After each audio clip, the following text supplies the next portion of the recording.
Good evening, everyone. I think it's time for keynote lecture. I'm Takashi Gojobori from CBRC and BSE.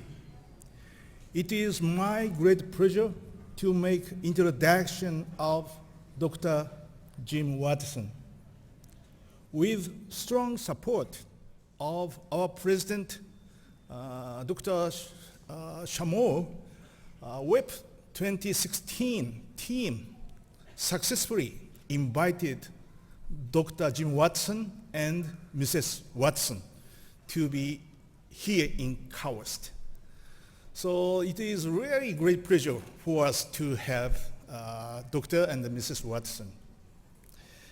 And just they arrived at Jeddah yesterday, but still they are so much, I would say, very enthusiastic to meet the people in KAUST, and they made a very kind, I would say, endeavor to make advice and comments on scientific matters. And every time people saw him, mostly students liked to take picture with him. This is really great.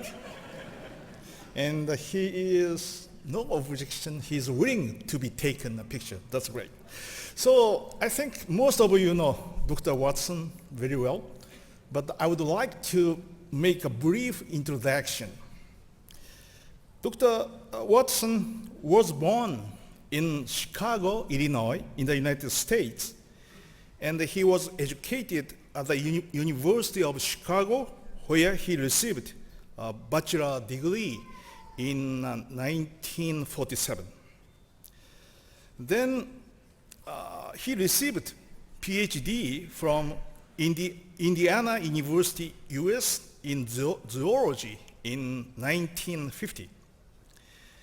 In 1953, while he was at Cambridge University, UK, he and Dr. Francis Crick successfully proposed double helix structure for DNA. They and Dr. Maurice Wilkins were awarded the Nobel Prize in Physiology or Medicine in 1962. So I think he was only at the age of 34, I believe.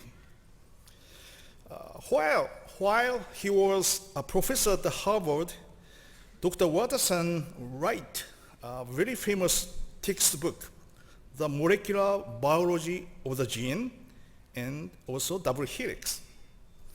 Also, he was a driving force of Human Genome Project and leading to his recipient of Royal Society for Copley Medal in 1993.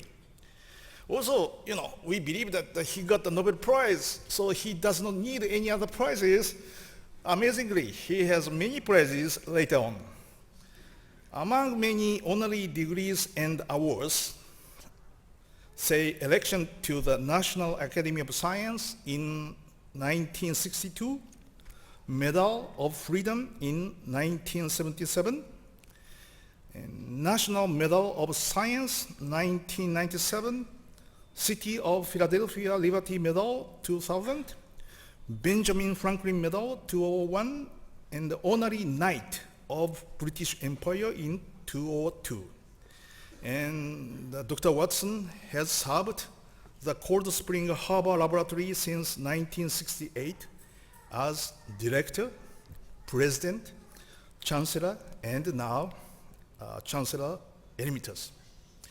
So I think after his lecture, Professor Mark Tester is going to chair Q&A. Also, he is going to make very important statement. So you have to be, here until the end.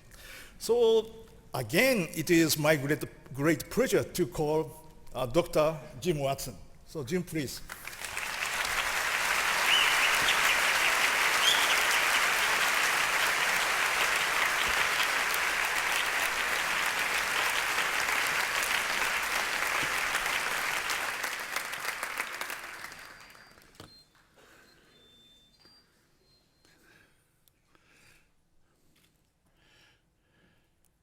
So I should first I guess report we've been here for one day, and KAUST is, all the buildings is very magnificent. I think they're the best collection of buildings for science in the world. So it was really great architecture, and I'm impressed by the science I've seen.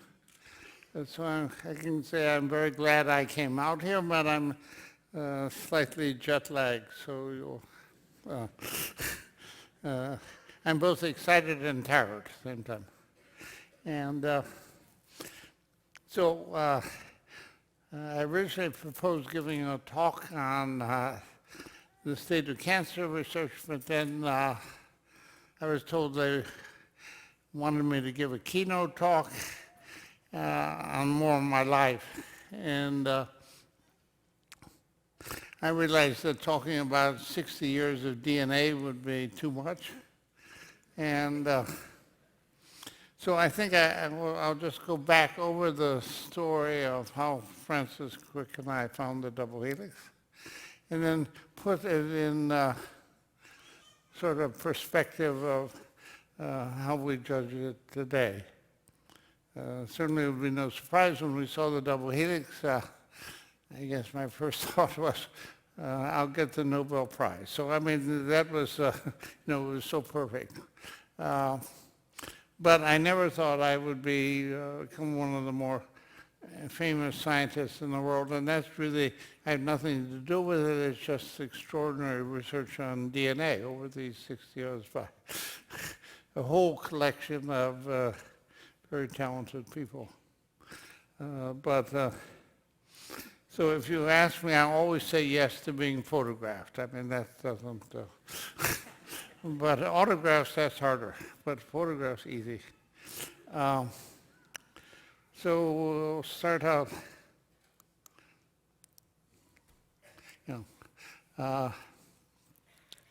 so these are sort of two autobiographical books. The one on the left was the double helix that was published almost 50 years ago.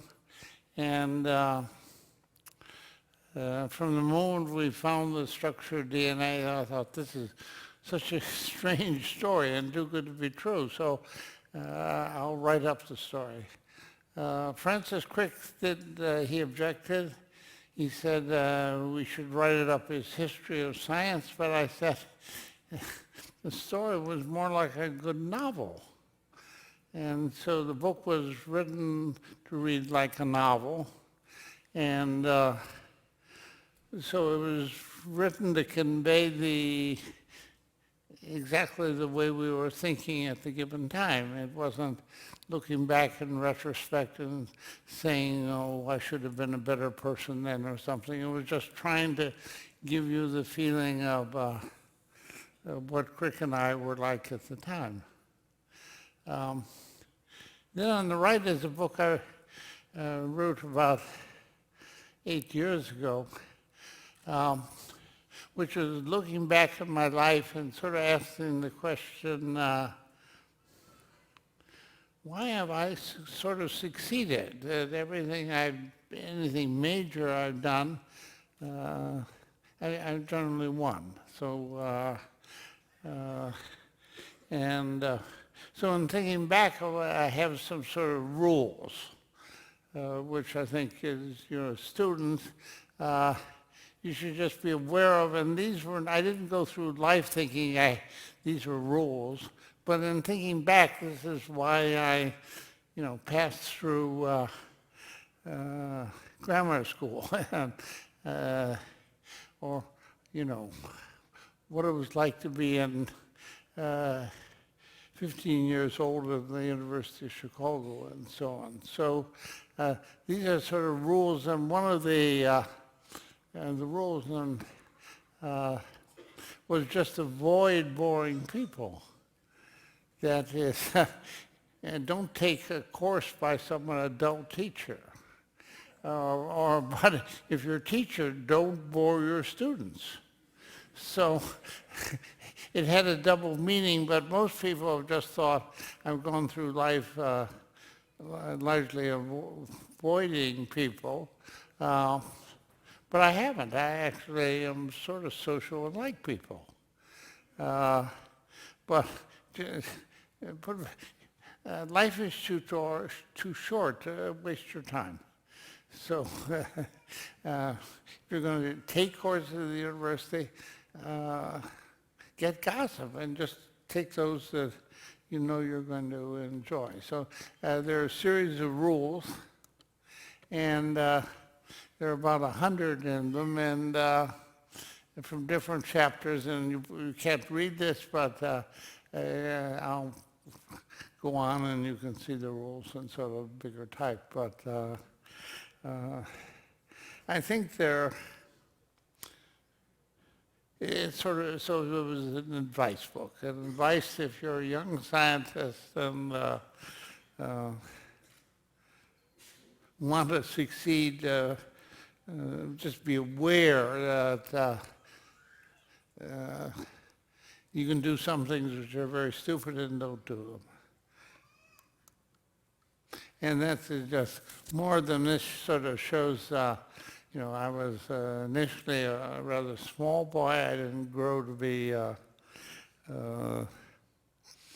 6 foot tall until I was about graduating from college, and then I was very happy when I made finally 6'2". Now I've lost almost 5 inches as I'm getting older, and I'm afraid of getting much older because then you know, I won't be 5 feet tall. But and that bothers me because I play tennis a lot, and I can still play, and I'm playing against someone who's 6'4" most of the time.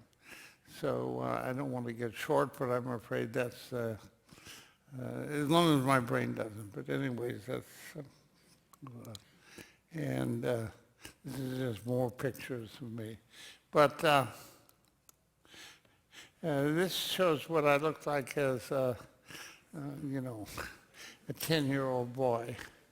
And so it was during the financial recession. We lived in a house which had 2 bedrooms, a little bungalow. My parents were in one bedroom. My mother's mother, my grandmother, was in the other bedroom, and my sister and I were up in the attic. So we didn't really have rooms. But it didn't make any difference. I was probably, you know, a happy child. You know, I always was looking forward to it, so I wasn't unhappy. And but if you start out with the first rule, avoid fighting bigger boys or dogs. I mean, if you fight bigger boy, you're going to lose. So I guess what I'm saying, don't get into fights that you're going to lose. And so just avoid boys who want to fight with you. And then the second rule was put lots of spin on balls. That is, I was not very strong, so I wanted to be a pitcher, and so I put a lot of spin on balls, and so they let me be a pitcher for a while. I like sports. And now, when I play tennis, I put spin most shots. So it makes your opponent not know where the ball is going to be when he hits it. So, and it just reflects a general thing, try always and win. Now, you don't win all the time, but you got to have a desire to win. And therefore, you got to have, when you get into a fight or anything, you got to think you're going to win. And then the third one is a very important one. Never accept a dare that puts your life at risk. Boys are constantly daring other boys to do things which are dangerous. And sort of my role was, I've never done anything that was dangerous, which, or not much, which could, I could possibly die. So I never was a downhill skier. I just knew that I could really hurt myself. So I never felt I just didn't take risks in order to impress other boys. So a general thing in school, you want to impress your teachers, not your fellow students. And so I grew up with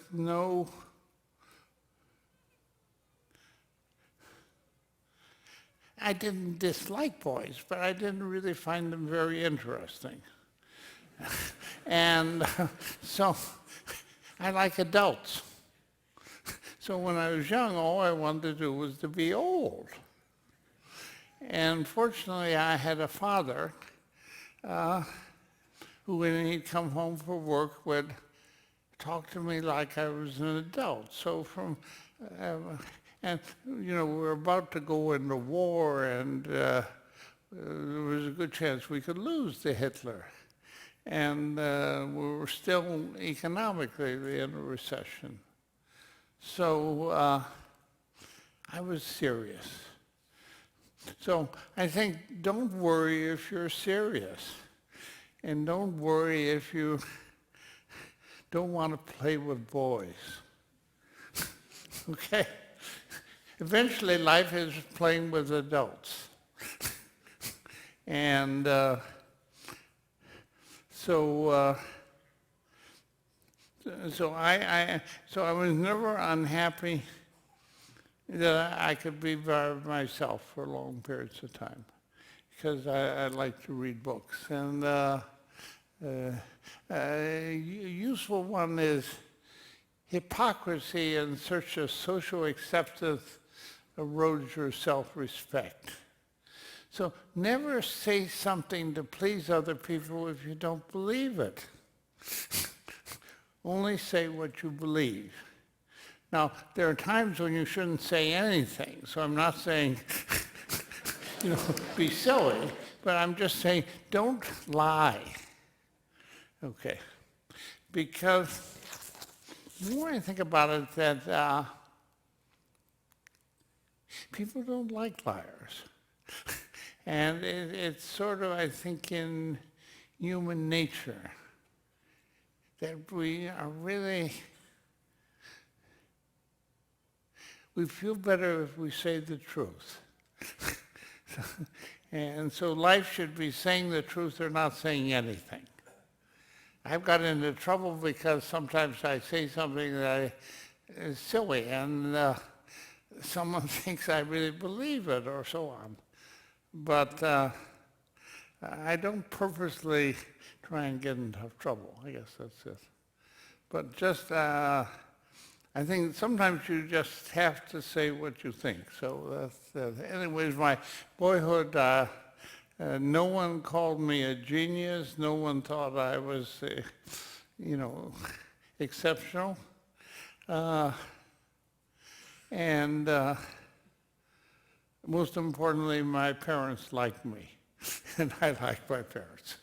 So my life was dominated by my parents. And I had one sister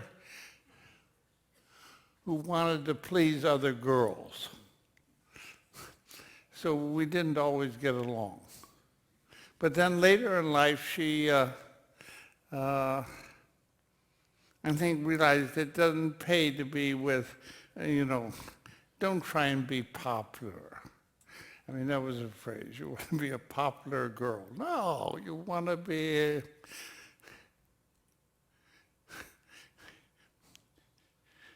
you want to be liked by the people you really respect, not liked by people you really don't like. Okay, so spend as much time with people who you respect. Now, this shows you that, when I got to the University of Chicago, and the main thing Chicago taught me was that you have to think, not just memorize. So thinking is, sometimes dangerous because if you think through something, the answer is people don't want to hear it. And now the United States is in grip with something called political correctness, where you don't say what you believe, but you say what is politically correct. And that's terrible. So it's my impression that American college students now are not having much fun. Or they can't really use their brains. They're just around to please people. And not really grow up. But you can see the last one, I probably was 6 foot there. And an important thing is try and think like your teachers, because you can sort of anticipate what they're going to say, then you'll know what's on the exam. So you've got to sort of learn what your teacher is like, and then the exams won't be so bad. And then, obvious things. Sing out bright as opposed to popular people. And then you should find teachers that like you. And most teachers didn't notice me, but a couple liked me. And invited me to their house, so I met the graduate students, and so I was having fun. But, so I was always concerned with pleasing the teacher or liking the teacher, and not much else with fellow students. And again, probably says something. I never became a lifelong friend of anyone who I went to college with. Whereas you sort of get the impression that the reason you go to Harvard is to make contacts with other students. I don't want to make contacts with students. I want to make contacts with people I can learn something from. So you can sort of see the way, and then it really helps if you picked out what you want to do. And you can sort of not waste time and, try and narrow down your intellectual objectives, when you're still in college, because then you can sort of make a sensible decision about where to go and get your PhD if you want to go that route. So I was lucky in Chicago for the sort of almost my first 3 years, I wanted to be a naturalist. I was interested in bird behavior, bird migration, and I thought I'd go to Cornell University because that was the center for learning about birds. But then I read the book, What is Life by the physicist Schrodinger, and the moment I read it, I decided that what I wanted to learn was learn about the gene and what was its structure which led it to provide the information for life. So Schrodinger's book was very important, and I changed my career. Francis Crick changed his career by reading it. Wilkins, all the people who worked on DNA read that book, and it sort of said, genetics is where the most interesting science ahead of us. And that was the book. I remember reading it early in 1946. It was just after the war was ended, and so as soon as I read it, I then went and attended, I didn't take the course, but I attended a course on the gene given by a very intelligent teacher, Sewell Wright. And I'm sure that's where I first heard about DNA and the Avery experiment. And so when I applied to go to graduate school, I'd heard of the great chemist Linus Pauling, who wanted to mix together chemistry and biology. So I applied to Caltech, and they turned me down. But, you know, I didn't have any math in my background. I didn't have any serious chemistry. So they, you know, they probably made the right decision. They didn't want me. But I applied. I was told, well, as your second choice, apply to Indiana University because they have a couple of young teachers who want to find out the nature of the gene. And if I go there, I'll also get a good education. So I applied to Indiana, and they accepted me and gave me money, so I didn't need any money from my family in order to go to graduate school. And I hadn't needed any money as an undergraduate because I had a scholarship, and then I worked some in the bookstore in order to pay for the sort of streetcar fare and my lunches. So I got through, you know, very good education without any expenditure of money, no debts. And so I look out at American education today where people go to great debt to go to college, and then they often, you know, will never earn enough money to pay it back. So I've sort of come to the conclusion that capitalism and education are incompatible, just like medicine and capitalism are incompatible, which doesn't mean I'm a communist, but, you know, sometimes there's more to life than the pursuit of money. And so America is very, I say, messed up. And so what colleges keep doing now is they lower their standards so they have more students, so they can collect more tuition, and the students take out loans. And the only one who ends up better off are the president of the universities, who give themselves $1 million salaries. So it's corrupt. So America, so I think we got to return to a more ethical, moral world and just see education as a great opportunity for advancing your life without being shackled with money you can't earn and then having to take a career which isn't the one you want anyways. But so during, you know, my family having no money, but I'm better off for having been born then than if I was born now.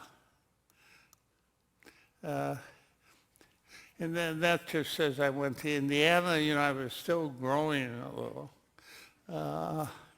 And I went there because there was a famous geneticist, Muller. And he was then the most famous geneticist in the world. He had discovered that X-rays cause mutation, but more than that, he really worried about, you know, genetics in human life. His conclusions were often, I think, wrong, but at least he was thinking. And so the first time I went to Indiana, I took his course, and I immediately concluded I never wanted to do my PhD with him. He was famous, but he was working on the wrong subject. That is, he was continuing to work with the fruit fly Drosophila, which after a great period where it dominated genetics was getting nowhere.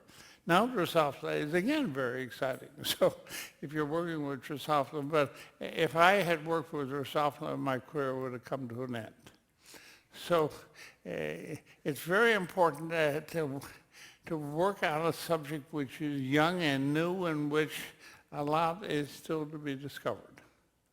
And so I work with the young Italian. He was then 35 years old. And that shows me with my fellow students, and that's the nature of the dormitory we lived in. It was about a mile away. And so since I worked every evening, I walked 6 miles every day just to get to school. But I was healthy, and I didn't feel tired because I was very excited going to school. And then my PhD supervisor knew Max Delbruck, and the two of them got the Nobel Prize later. So quickly, my hero had changed from being Linus Pauling, and it was the German physicist Delbruck who was the hero of Schrödinger's book. And I liked him because he also played tennis. And but he was then better than I, but now I'm much better than he ever was. It was at the end of my second year of graduate school that I decided that when I got my PhD, I should do a postdoc in a lab which studied DNA. That is, I thought, viruses will never tell us how the gene is copied. You have to study the gene. So even though viruses were sort of called naked genes, they weren't just the gene. So I made the decision. And then I think I might have been the only person in the world who made the decision to work on DNA that year. So DNA was not popular. And it wasn't popular because people had sort of said that all biological specificity has to reside in proteins because there are 20 different amino acids. There's so many different protein structures that they can carry the genetic information. But if you looked at DNA, if you said the sequence of the components was irregular, DNA could carry information. So it was a sort of mass opinion by a lot of intelligent people, which is wrong. So a lesson you've got to learn is that good scientists are sometimes very wrong. And scientists sort of, you think, oh, they know how to think by themselves. Just like everyone else, they like to think like someone else. They want the security that other people, that they're thinking like other people. They won't be caught out on a limb. But no one knew who I was, so I didn't mind. Because I never liked proteins. Yeah, I always liked DNA. And this shows a man who had really great influence on my life, Leo Szilard. After the war ended, he was the man who really had the first idea that you could make a nuclear weapon. This was back in 1934 in London. And he saw with a chain reaction you could produce a supernuclear weapon. Patented in secret in the British Admiralty, and then wrote the famous letter which Einstein signed, which told Roosevelt, or said to Roosevelt, you've got to start a uranium project. And that a nuclear weapon very likely can be built, and we can't afford to have the Germans first. So after the war, Szilard mind was restless, and he moved on. He wanted to know what the gene was.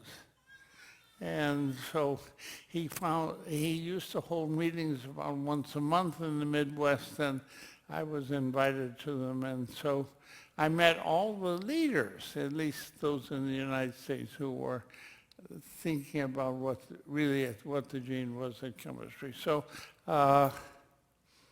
by going to Indiana, and I couldn't have predicted that, I was at the center of science, and, I was only sort of 22 years old. But, and about this age, people thought I was bright. I didn't think I was bright, but I think they thought I was bright because I knew more than they did. I actually read more. They were important people. I was unimportant, and so I just read books or journal articles. So it's hard to win unless you're more prepared than the other people. You either have to be stronger, but I was stronger in facts. I just knew lots of facts. So if you don't like to read, get out of science. That's all. Just get out. You can. No, because you will never, you just can't learn everything you have by talking to people. You just have to, realize that you got to know what's happening all over the world and read. Okay. Anyways, Szilárd was very useful. He listened to my first talk before this group and told me how awful it was. So I got a lot of criticism from these people. Delvaux read the first real manuscript I tried to write and said the first paragraph was awful. My first sentence was awful. And he told me that you really, when you write, you got to know who your audience is, and you got to you somehow have to interest your audience. So I've always thought, well, you need a good opening sentence, or you need a good title. And so I was going to call the double helix originally Honest Jim, which, that someone had said, I was dishonest Jim. So I thought, well, why not Honest Jim? Because the question is, did we steal data from people? Why didn't we make this great discovery? Could I have been dishonest? But I thought it was a good title, Honest Jim. And but the publisher said, finally, just call it the double helix. And it's filled with sort of the way I was thinking when I was, after I met Francis Crick. And so, it's filled with sort of strong opinions. And so when they made the movie of the double helix, it was made only for television, and the American actor Jeff Goldblum played me. And he's a very good actor, but he can't play tennis. And so I would have preferred to be played by John McEnroe. I thought it would be closer to what I was like, sort of brash, very American, and determined to win. But I got played by Jeff Goldblum, who would have been good as Francis Crick, except, his American accent wouldn't have done Francis. But in retrospective, you can never see that movie, and it should be shown here. You can buy it cheaply, and it's a real good movie. I mean, Rosalind Franklin is played by a great actress, so it's good. It took me about 10 years to like it. When I first thought, oh, it's not me, and of course it wasn't me, but it was a good movie. And, that's what film directors do. They try and it wasn't that inaccurate, whereas the movie about Alan Turing is just fantasy. It's got all the facts wrong. So you've got to beware of things. And there is finally sort of my essence, if you want to say, what's my essence? It's aim for gold. Never silver, never bronze. Just get a gold medal. And so work on something very important. So if you looked at it, DNA was clearly more important than any other thing for a biologist to work on. You know, if you're interested in what the essence of life, the big question is, how did you pass it on in a molecule from one generation to another? So you should just, you know, just work on something which is more interesting. Now, you can say, well, how do I find gold? And the answer is, you know, there'll only be one DNA. That makes it harder. You know, something is easy. But right now, my big objective is just cure cancer. So if someone cured cancer, you know, the world would be changed. So I'll give a talk tomorrow on, you know, how we might cure cancer. But so I've always thought you might as well try and do something important and put yourself in a position where you can try and do it. And an important rule is number 5. Never be the brightest person in the room. Always be in a room because there's someone else you can learn from.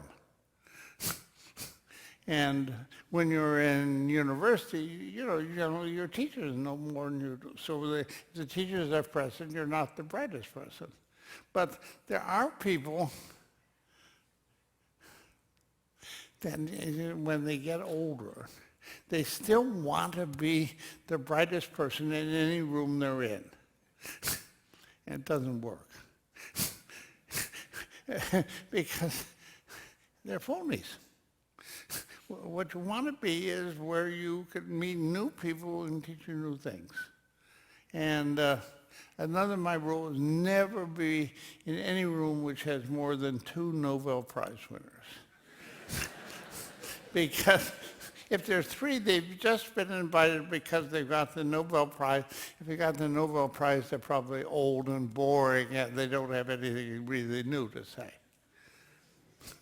So it's pretty good just to avoid Nobel Prize. We had 4 of them present at Cold Spring Harbor in a meeting, and they weren't invited because of their prizes, and it was a good meeting. But often you get these invitations. Nobel Prize winners coming together in Lindau inspiring the young. Well, if you were there, maybe you would be inspired, but they're boring. That's all I can say. And this is sort of saying DNA was already gold in 49. And, you know, in all chromosomes. And if you really looked at it, there wasn't anything to compare with DNA. And so I went to Copenhagen to learn biochemistry and ended up in a place where the teacher was not interested in DNA. He was interested in a female postdoc. So it was a completely mess. So, you know, I just got out of there. And so I went to a meeting, and suddenly someone showed this picture of DNA, X-ray picture. And the interesting thing was that it was crystalline, which must mean that DNA had a regular structure. And if it had a regular structure, then you could solve it. And we sort of worried that DNA might have a sloppy structure, that, you know, 2 DNA molecules would be that similar. But this picture said DNA has a regular structure, go for it. So when I saw the picture, I asked the person who had taken the picture, could I come to London and work with him? And he didn't say no, but he didn't say yes. And he went back to London and told the person who actually took the picture, he said, if a young American named Jim Watson shows up, tell him I'm not in King's. So I sort of scared him by being too enthusiastic. I was more excited by his DNA picture than he was. But he was a physicist. He didn't really have, as a biologist, you only had one problem, find out what DNA was. But as a physicist, he could have done other things. So from the start, I was more interested in DNA than the people who took the pictures. And there was Wilkins, an intelligent man, but I guess you could say indecisive. He just couldn't resolve situations. You know, you tell someone to go to hell, and either I get it or you get it. But he just moaned, and so I went to Cambridge, and there's 2 pictures at Cambridge. It was the most beautiful place I'd ever seen. The moment I got there, I never wanted to leave, and. But soon after, I had a better reason for being there than its buildings. I met Francis Crick. And Crick had read Schrodinger's book. He was doing a very dull and unimportant PhD thesis on protein structure. And yes, and no, he had no chance of solving the structure of what he was doing. So he wasn't that interested in it, but you know, he was 35 years old, and he should get a PhD to go on.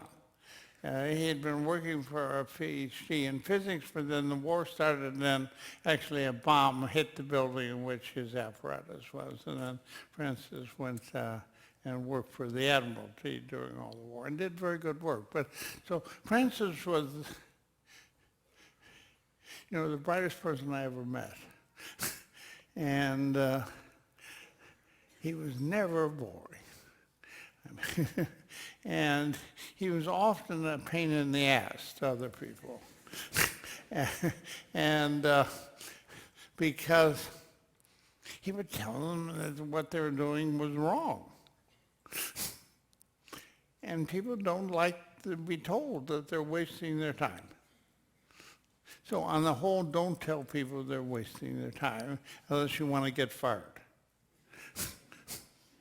So soon after I got to Cambridge, Francis was fired because he told the Professor Bragg that Bragg's idea, Bragg had stolen the idea from Francis. Bragg didn't like being told he was a thief and fired him, but then Bragg was a very decent person and realized he can't really fire Crick until he gets his PhD. So Francis had 2 more years to get his PhD. But and it wasn't just the professor that he annoyed. He annoyed everyone. I've come to the conclusion it wasn't that Francis was trying to harm people. He just didn't think in terms of people. And now I would say, well, he was a charming autistic. That he really he wasn't interested in people. Unless they could talk to him about what he was interested in. But he was no good with small conversation. And so I was very lucky. I was the only person, there was one other mathematician, an awful man, but you know, the best follower of Wittgenstein. I mean, a really very bright philosopher, mathematician. He was just obscene. He was really awful. But Francis liked his mind. And so Francis really only talked to 4 people in his life. I was number 2. Then it was Sidney Brenner, and then Christoph Koch. Otherwise, you know, you go to Cambridge and be a postdoc with Sidney Brenner, but Francis was not interested in you because you didn't know enough. So, this is, sorry. Ooh. Sorry.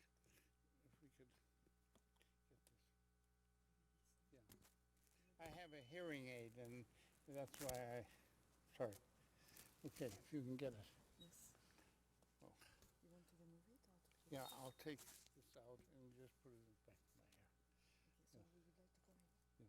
in? Yeah. 1 minute. I think it's like this, no? I don't know how they put it. Okay. No, I don't think It's not. Yeah, can you, No, no, no. You want to put it if I'm speaking here, can you hear me? Okay, can the guy come? Oh, that seems dead. I guess you better get it in. Yes, I prefer that you come in. Okay. Because I don't know how they put this. Yeah, you know what to do.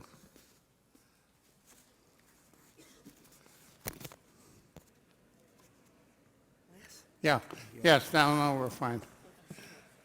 Okay, so, yeah.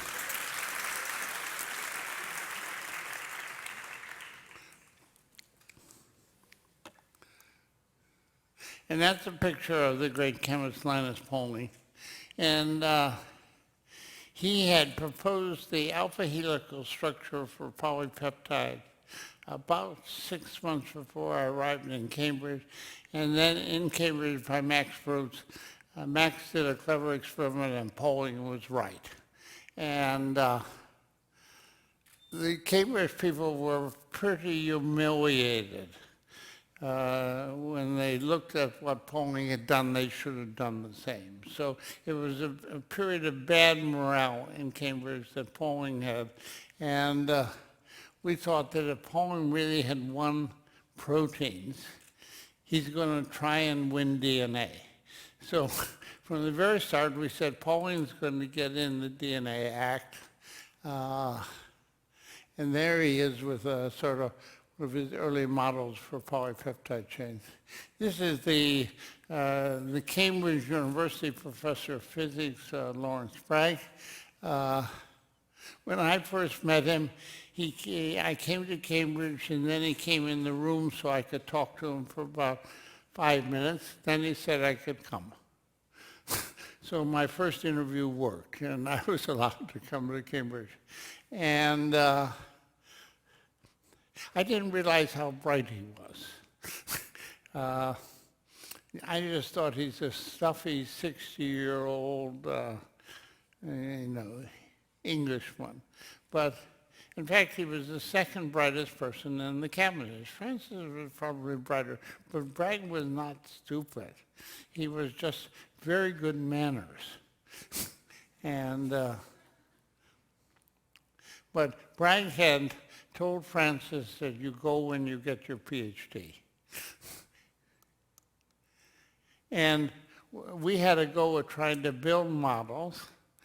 And I went into London and heard a co-worker of Wilkins named Rosalind Franklin that I knew was not wanting to talk to Wilkins, so they couldn't stand each other. I went and heard her talk and I didn't understand it, but I came back to Cambridge and I told Francis that DNA molecule had very little water in it, and I was wrong by a factor of 10. So my memory, and I've never taken notes. I used to have a good memory. But this case really messed us up. Anyway, we proposed a structure of 3 chains. The people from London came up and instantly said it's wrong. And anyways, you shouldn't be working on it because you're using data which we got in London. Even though they had publicly displayed it, they said it was just bad manners. You don't compete with friends. I think that's it. Do you compete with friends? And can you compete with a friend and stay a friend? And the answer is generally no, or not. If you want to compete against someone, don't expect them to like you. And but we were told when we made the bad structure, which was awful, that we could not think about DNA. And so I had nothing to do in Cambridge, but I worked on tobacco mosaic virus, but it was an RNA virus, but it kept me happy for a while. And Francis went back to his very dull PhD thesis. And that's a picture of me. I wanted to look English, so I didn't cut my hair for a year. Yeah, it's pretty awful. And finally my mother came to take. No, I cut my hair when our mother came. There's a picture of Franklin and Wilkins after actually we had won the DNA structure. I'm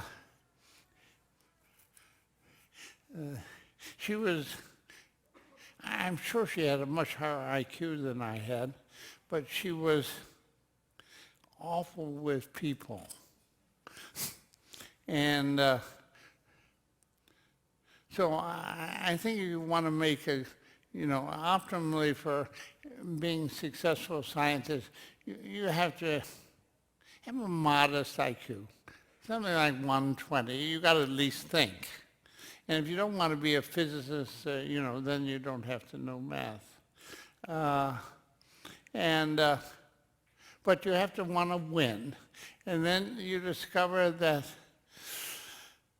most people don't want to win in the sense that they don't have the intensity to have big dreams. They are, and I can't tell you why.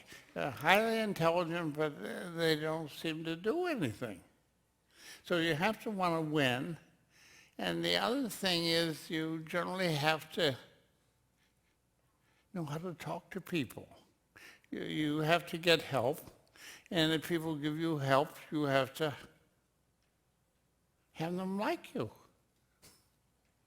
So people skills are very important if you're doing a scientific career.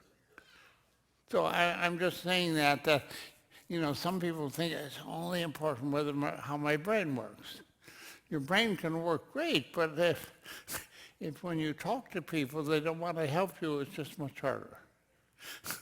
And a very interesting data is they finally looked at all these high IQ kids who had been identified before World War II and looked at them, and none of them had ever made a great invention.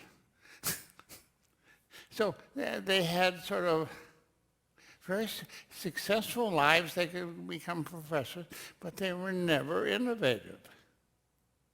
So having a high IQ just by itself doesn't work. But I didn't know that. I thought, I'll never be bright enough to do something important. And so that goes back to my rule. Just never be the brightest person in the room. Just always be in a situation where you can learn something. And then with time, people realize that actually you know more than they do.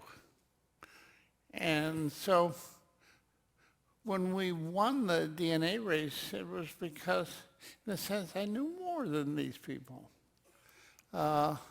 And so there's the famous bee photograph, which I'll show you in a minute, that Rosalind Franklin sent out to people a party celebrating the death of the DNA helix. She just did not want the answer to be helical. And I think it was because Wilkins wanted to be helical, and so she really was irrational. So you discovered that lots of people, you give them a good idea, and then their behavior is just they do not accept facts. So she had the famous photograph for 9 months and didn't look at it. This was another meeting I went to. I went to one meeting after another just to pass the time and be with lots of, if you look at it, this picture is filled with people who became famous. It was sort of the cream. It was in a French abbey. And there I went into the Alps, but I never got, I never risked my life climbing the Matterhorn or something. The once I actually did hire a guide to take me up, and unfortunately it rained. So I never, but at that time I wanted to prove I could do it. And then Linus Pauling, suddenly we heard that he had a structure, and we wondered, he doesn't know the X-ray picture at King's, so can he solve the thing without any data? And the answer was no. And when I saw the paper, I realized that he committed a colossal chemical mistake. He made phosphate group hydrogen bond to each other, which any chemist would know will never happen in a living cell, because it only do if you bring the pH down around 1. So Linus, and we've never been able to ask, or never felt, it was unfair to ask Linus, why did you propose this stupid structure? So we didn't ask him. But when I wrote the double helix and tried to say, what were we thinking, I wrote the sentence, Linus looked like an ass. And then Linus' son Peter sent him my manuscript, and Linus wrote me a very firm letter saying he didn't like being called an ass. So I changed the sentence and took it out. I didn't have to put it there, but that's actually what he was. In a real sense, you just don't change the laws of chemistry. Anyways, the moment Linus failed, I thought, well, I have to take the manuscript to London, tell the London people that Linus has failed. He's failed in a really awful way. And so someone will tell him it's wrong, and he will then feel bad and find the right answer. But we didn't realize that Linus, once he decides he's found the truth, never changed his mind. Again, irrational behavior by very intelligent people. Don't be surprised by intelligent people behaving as if they're dumb. In some things, they just don't get it. Anyways, we were happy, and I thought we had a short time. I took it in and tried to show it to Rosalind Franklin, and she said, I don't have to read Pauling's manuscript because DNA is not a helix. She's crazy. And so then I see Wilkins, and there's Francis, and my hair is a little better. Wilkins then showed me a picture which had been taken by a graduate student, then working for Rosalind, which was taken in May of 1952. That is a couple of months before she held her helix's dead party, and that is a perfect helix, absolutely perfect helix. So when I saw that, it just took a millisecond to know. So I said to Morris, you've got to work on it, and he said, Rosalind is leaving King's and not taking DNA with her, and I'm not going to think about DNA until she's gone. But I said, well, Pauling is still alive. So I went back to Cambridge and told Bragg that Wilkins is not going to work on it. It's wrong, and they should allow Francis and I a second chance to find the structure of DNA. And Bragg, there was nothing worse to Bragg than to lose to the Americans. He had lost to Pauling before. He did not want to be humiliated by Pauling, and he said we could work on DNA.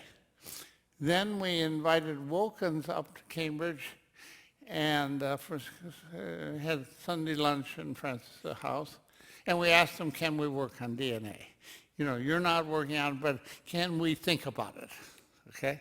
And Wilkins said, yes, you can think about it. And a month later, we had the answer. And it came in very fast. The people at King's had written a progress report, which They didn't understand. Rosalind, despite she was very intelligent, she never learned enough crystallography. Stupid. And because she could have understood it, and didn't realize that the X-ray picture space group said DNA has two chains running in opposite directions. Francis, again, he was working on a hemoglobin had the same symmetry. He told me there are two chains running in opposite directions. I didn't really understand him, but then I decided to build models of how you could put the basis in the center. And I was getting nowhere. I was trying to pair like with like, and it was not a regular structure, not nice. But we had an American chemist from Poland's lab who was spending a year in Cambridge, and he looked at what I was doing and said, you got the wrong chemical formula for thymine and guanine. He said the hydrogen is in the wrong place. And there's a difference between, and he was a quantum chemist. So if you calculated where the hydrogen be, he said it's keto. So the next day, I changed our models and put the hydrogen in a different position. We had the base pairs. We solved the structure the next day. Because when you had the base pair, the chains had to run in opposite directions to preserve symmetry. So we had two proofs that confirmed proof there were two chains running in opposite direction, and then the base ratios of A and T were very similar. The G and C didn't look perfect, but in fact there was bad analytical chemistry. They were equal. And so I found the base pairs, and then Francis came in and I said I found them. And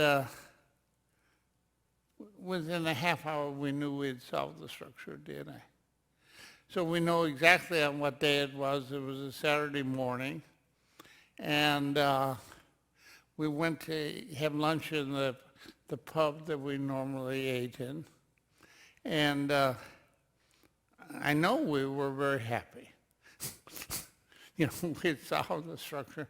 And when I was writing the double helix, I didn't take notes of what happened that day. But I thought, well, it'll sound right if I write that Francis walked into the eagle, or winged into the eagle, and told people we'd solved the structure of life. So now this is quoted that this was true, but it just probably was true. But I had to write a convincing novel, so I was writing a convincing story and put it in. But now you read books that Crick walked in saying we'd found the structure of DNA, but we had. And so the first people I told to, I went to dinner on next Sunday night with a friend of Francis, a couple from Argentina. It was a good cell biologist. I told him we had solved it. And then the next day, Bragg came. We showed it to Bragg, and everyone said it's right. And because there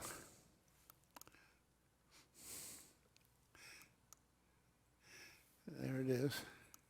There's a picture of the model. This was during March of 1953, and we both, Francis had finished his PhD, and he was going to work in the United States for a year. So we both left Cambridge. We left the model behind, and no one preserved it. So people, just took parts away from it. And when they were making the movie, which they called Life Story because they never paid me any, even though they had made the movie directly out of my book, they never acknowledged it, so they couldn't call it the double helix, they called it Life Story. But it was rebuilt and for the movie, and then it was put in the Science Museum in Kensington. So if you go to London and see the DNA model, that was not the model we built, but it was the model used in the movie. And you think back, well, why didn't the people in Cambridge save it? And the only answer is they weren't interested in DNA. They were protein people. Yeah. So, that's sort of the story. There's the paper, short. It was typed by my sister. Odile Crick did the drawing, and Francis wrote the last sentence: "It has not escaped our notice the structure we have proposed provides a replication mechanism for DNA." And Bragg sent it to Nature, and there were no referees. And it was published about 2 weeks after they got it. Or no, maybe 3. So by today's standard, they would have it had been rejected. And they would have said, we want more data. No, we don't want a speculative idea, but we just thought we've got the structure right, and the speculation turned out to be right.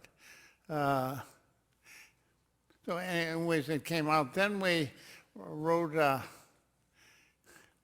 and you could say, well, why is my name first? Why wasn't it Crick Watson? And I think it was the answer was I found the base pairs. And I had come to Cambridge to solve it, and so it was, in a sense, Francis was helping with my problem. Then we wrote a second paper, Genetic Implications, and there we flipped a coin for whose name would come first, and I won. So in retrospect, I should have let Francis' name go first. And then the third paper was for the Cold Spring Harbor Symposium, and I wrote all that, and my name was first. And then the fourth paper was actually for the Proceedings of Royal Society A, where we described the structure, and this is how we found it. And that name has Francis's name first, but I wrote the whole paper because Francis had to finish his PhD thesis. And I had thought, should I get a second PhD from Cambridge and just propose the structure of DNA for my, thesis? And I said, that's sort of snobby, and I didn't do it. But at that time, I had been registered as a research student. That was technically a student in Cambridge working for a PhD. It took about 5 years before the public got excited by DNA, and that took the Mendelssohn-Stahl experiment, where they showed the strands separated, and then Arthur Kornberg's, enzymatic synthesis of the double helix. And then by 1958, there was no doubt, we got the Nobel Prize in '62, and I was a little anxious because we knew we'd been nominated and we got it, and very happy that Wilkins shared it. Rosalind Franklin had died of ovarian cancer. I think she had the breast cancer gene. She was, young, and there she got ovarian cancer. Francis and Rosalind liked each other. So Rosalind never showed any annoyance at her. I think she knew that she had sort of blown it. And if she had just worked on it, she would have become the most famous woman scientist ever to exist. But fortunately, she's not. It's me. You know, better me than she. But again, you know, that's my competitive, you know, wanting to win. And probably in this case, there's a movie now, or not a movie, a play that was an awful play called Photograph 51. That was the beautiful bee photograph. And Nicole Kidman, the famous Australian actress, plays Rosalind. And so it got about 30 reviews. They were all very favorable and pointing out that I wasn't very nice. I wanted to win. You know, I should have let Rosalind win. But she wasn't doing anything to help herself. And generally they don't give you a Nobel Prize for losing when you could have won. But and now it's sort of, you know, women would be happier if she had won. But I didn't care what women thought. But, you know, this was a way back when, you know, before political correctness. And I wrote the manuscript just as it is, you know, changing Napoleon's an ass and one or two other things. And then someone had the good sense to work for the publisher to say I should write an afterword and say something about Rosalind, and I did. That, you know, she was a bright woman and died a tragic death of cancer. But that just is sort of, I've said a lot of awkward things in my life, so it's easy for people to, you know, not like me. And, but I shouldn't be, you know, my own impression, I shouldn't be not liked because I won. You know, that's just, most people want to win. And the story was too good not to tell it the way it happened, which was a very implausible story. You know, that the world's greatest chemist could have proposed a structure that bad. The Crick and I could do bad chemistry, that wouldn't be surprise anyone. But the man perceived as the world's best chemist,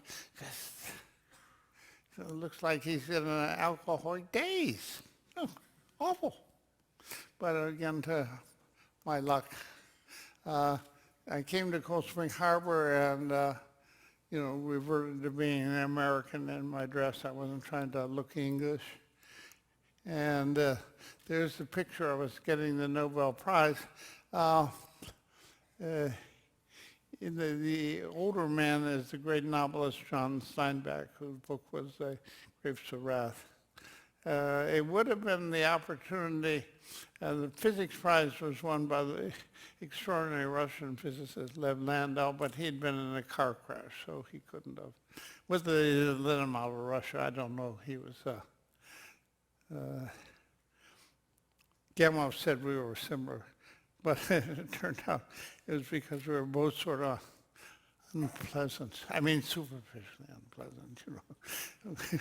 We criticized people. And so that was, and then I wrote a textbook and it was the first real book on DNA, and I had a very good illustrator, and I sort of changed the way books were taken, and that changed my life because I got royalties about equal to my Harvard salary. So for the rest of my life, I haven't had to think about money, or I haven't thought about money very much. And that was a great freedom, and of not having to. But I didn't have expensive taste or anything, but I just didn't, I had a living salary. Because most professors, you know, even at Harvard, they don't get paid enough. And I wrote all of the first 3 editions by myself. No, not a word came from any. But the 4th edition, Recombinant DNA, came along, and it was way beyond one person doing it. And there was a 2-volume, now it's been taken up, and hopefully it'll go on for. It's got too long now. In the first edition, you could say, students should know everything I said, because it was largely right. But now the books are too big. How do you know what you should learn? And so I think now students get too big books. And they shouldn't be reference books, but you should learn the key things you should know if you want to be a practicing scientist. You can always look up reference things, but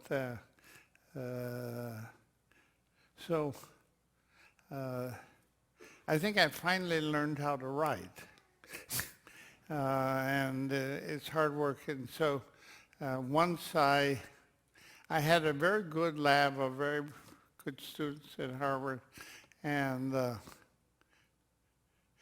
but basically after I got the Nobel Prize, I never went back to the lab. Yeah, the students did the work for a while, and then finally I gave up the lab and became director at Copley Harvard. So I became an administrator. And that left, that was easy because I wasn't competing with anyone except in writing books, and you know, that was fun. So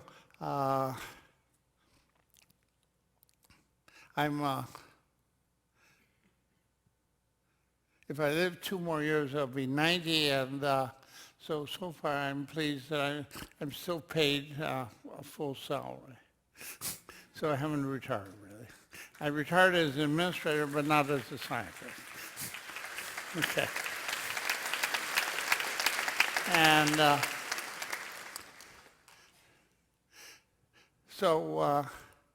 you know, I guess my final thing is, when you work on something, believe it's important. Then you should work on Sundays. But, you know, if you don't want to, or Fridays. But no, I mean, I shouldn't give that sort of advice here. But, you know, I'm just saying, you know, if you're really excited about science, that's all you think about. And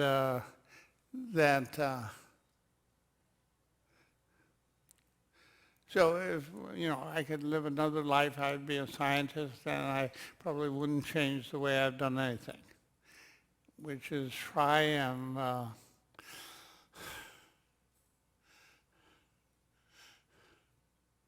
have something important that should be solved. That's all.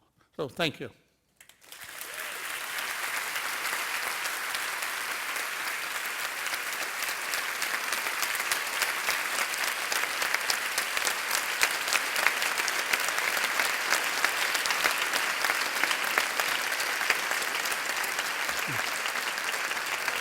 So if someone wants to ask a question, 1 or 2, fine. Okay, yeah, but you know, 1 or 2. Well, thank you very much, Professor Watson, for that very interesting and forthright commentary. It really shows how that combination of ambition and focus and intelligence yeah, sure, was you have really to have directed. some, but you don't have to be a genius. I mean, you know, that's all I'm saying. People just think you don't have to be. You just have the right problem. Yes, that's right. That's right. That's the important thing.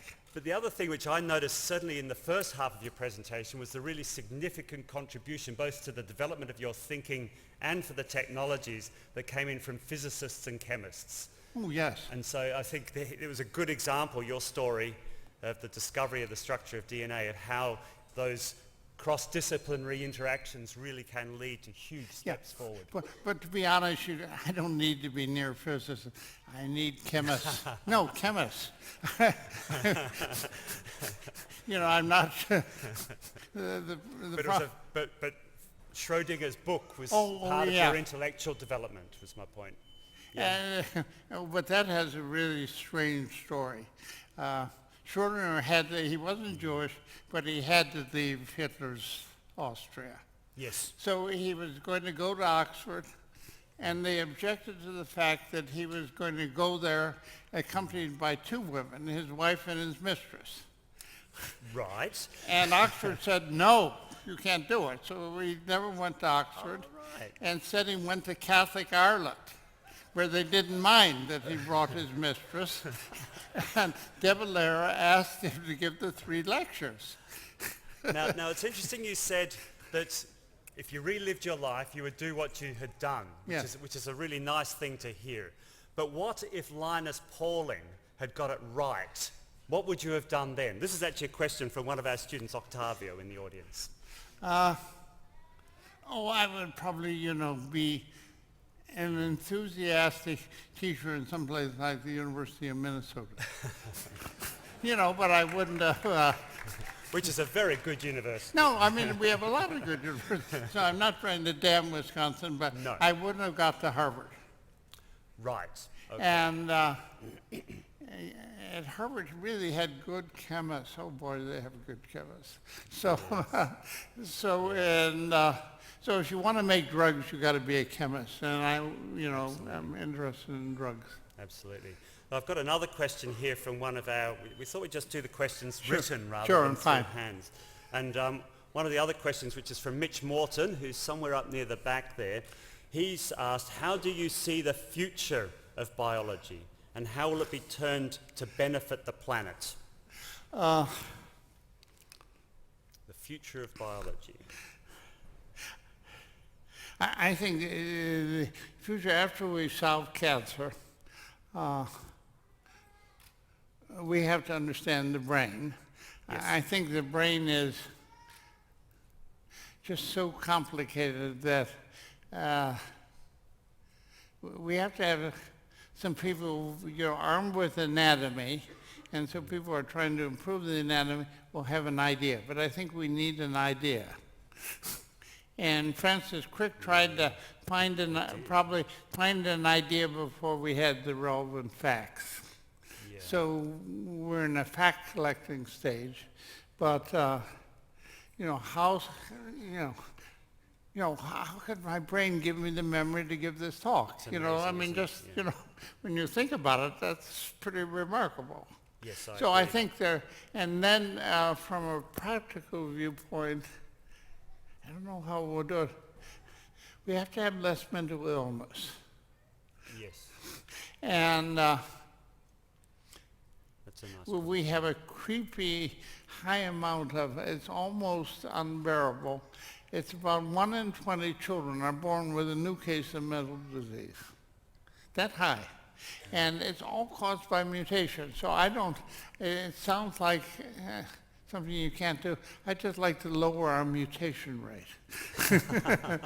But, Might that risk us leaving us with our genetic mix too low and we end up with not sufficient, Yeah. selection for the future? Or I was just born lucky, I Yeah, wasn't, sure. I've only had a couple days of depression in my whole life. Yes, sure. That's sure. not much.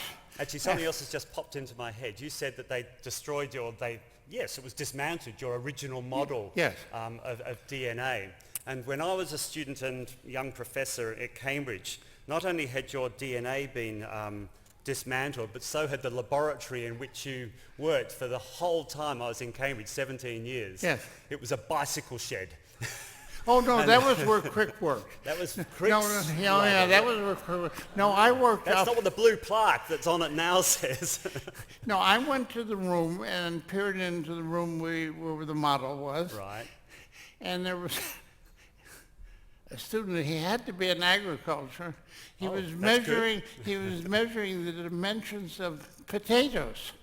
Right. Someone's got to do it. Yes, he was measuring the shape of potatoes. Right. In the room so you can't imagine a more dull problem or unimportant than the shape of a tomato. So, and Besides I asked protein him- structure. But so when I asked him the question, I didn't say who I was, and I just thought, just let him go on and think what he's doing is important.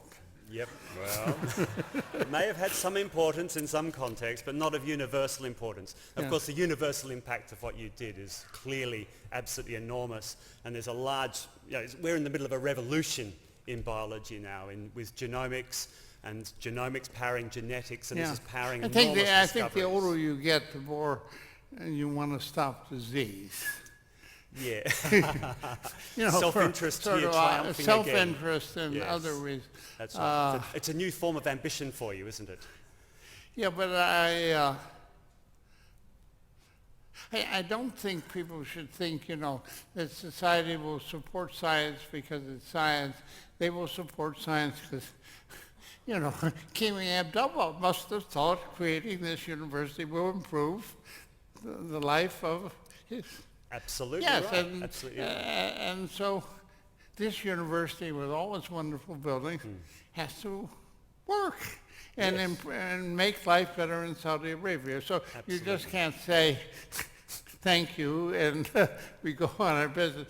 But I think we have to say that a lot of what we're doing could be translated. It's always harder than the politicians think.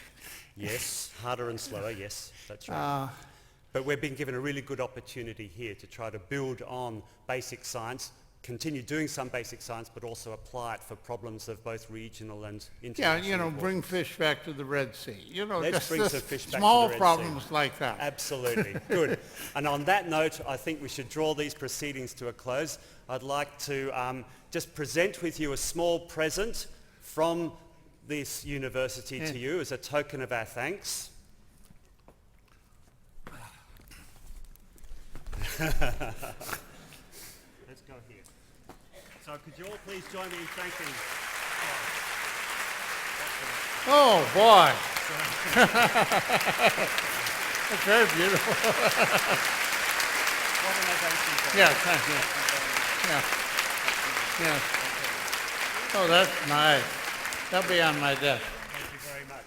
Now, I'd just like to finally announce that tomorrow, Professor Watson is giving a lecture in the theatre between buildings 2 and 3, addressing the issues of cancer. And then after that lecture, outside the library, we'll have a small table, and there are going to be 30 signed books signed of Dr. Watson's book will be signed by him, and that will be for 30 students who have been selected by a random ballot. You should be all here. So this is the surprise.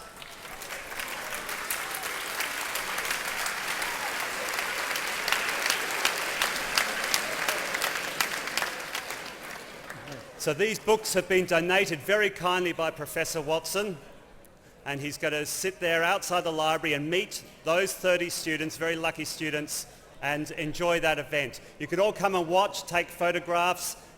Professor Watson's willing to do that as well. So thank you very much for a wonderful evening.